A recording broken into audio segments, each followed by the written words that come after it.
अध्यक्ष महोदय,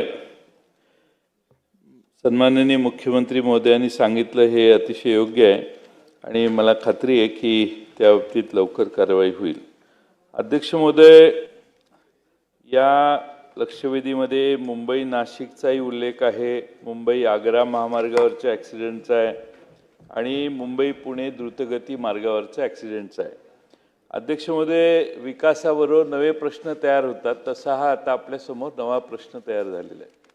महामार्ग अतिशय झपाट्याने आपण सगळीकडे करतोय, रस्त्यांच्या रुंदी होत आहेत, पण त्याचबरोबर तेवढं ट्रॅफिक देखील वाढतंय।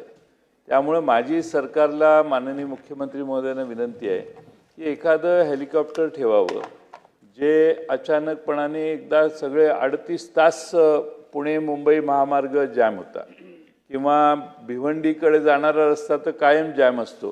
प्रतापराव तिकडे भिवंडीकडे बघतही नाहीत, त्यामुळे कारण तिकडे जाणंच शक्य नाही कुठल्याही व्यक्तीला, कारण 2-2, 3-3 तास अगदी आपल्या समृद्धी महामार्गावरून आलेला माणूस तिथं थांबतो। आता नवीन रस्ता होतोय, त्यातनं मार्ग निघेल, पण सांगण्याचा मुद्दा हा की असे क्रायसिस तयार ज्यावेळी होतात त्यावेळी आपली यंत्रणा तिथं पोहोचू शकत नाही, पोलिसांच्या गाड्याही तिथं जाऊ शकत नाहीत कारण सगळं जॅम असतं।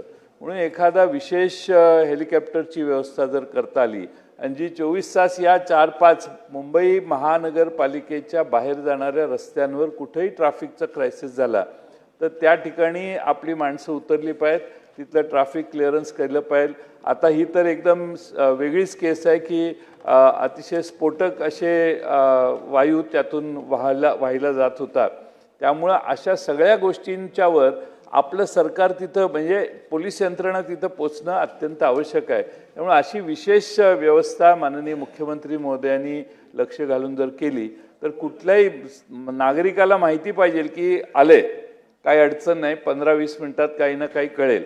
आणि लोकांना कळवण्यासाठी लोकांना कळतच नाही, एकमेकाला फोन करत बसतात, मग रॉंग साईडने पुढे जातात। त्यामुळे लोकांना इन्फॉर्म करण्यासाठी जागोजागी काही साइन बोर्ड्स ज्याच्यावर आपल्याला टाईप करून घेतलं तर त्याच्यावर सूचना जातील प्रवाशांना की असा क्रायसिस झालेला आहे, तुम्ही थांबा इथं, अशी काहीतरी। म्हणजे एकदम सगळे जाऊन तिथं अडकतात, त्यापेक्षा जरा ॲडव्हान्समध्ये लोकांना कळलं तर आता हे 38 तासाचं आहे, ते जर टोल नाक्याच्या अलीकडेच आपण कळवलं असतं की आता जाऊ नका, रस्ता बंद आहे, तर असे काही हे आता CP जोशींच्या अध्यक्षतेखाली एक कमिटी नेमलेली असं उत्तरात आहे।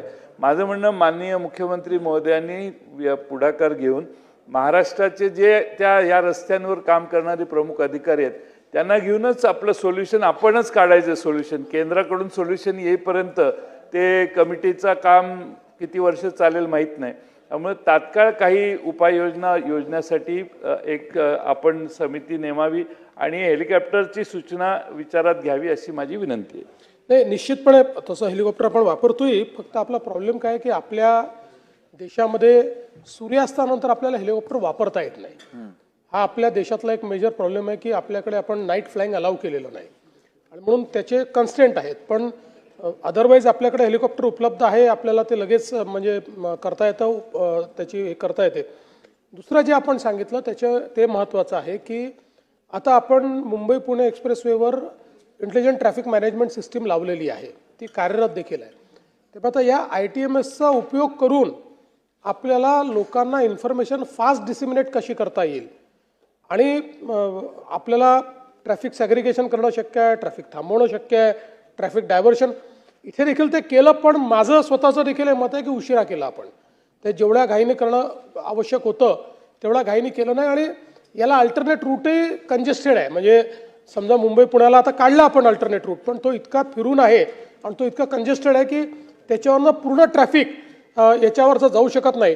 तथापि या सूचना दिल्या जातील की अशा परिस्थितीमध्ये ITMSचा उपयोग करून अगदी इंडिव्हिज्युअल व्यक्तीलाही कसा SMS जाऊ शकेल अशा प्रकारचं त्या ठिकाणी इन्फ्रास्ट्रक्चर तयार करण्याचे आदेश हे देण्यात येतील।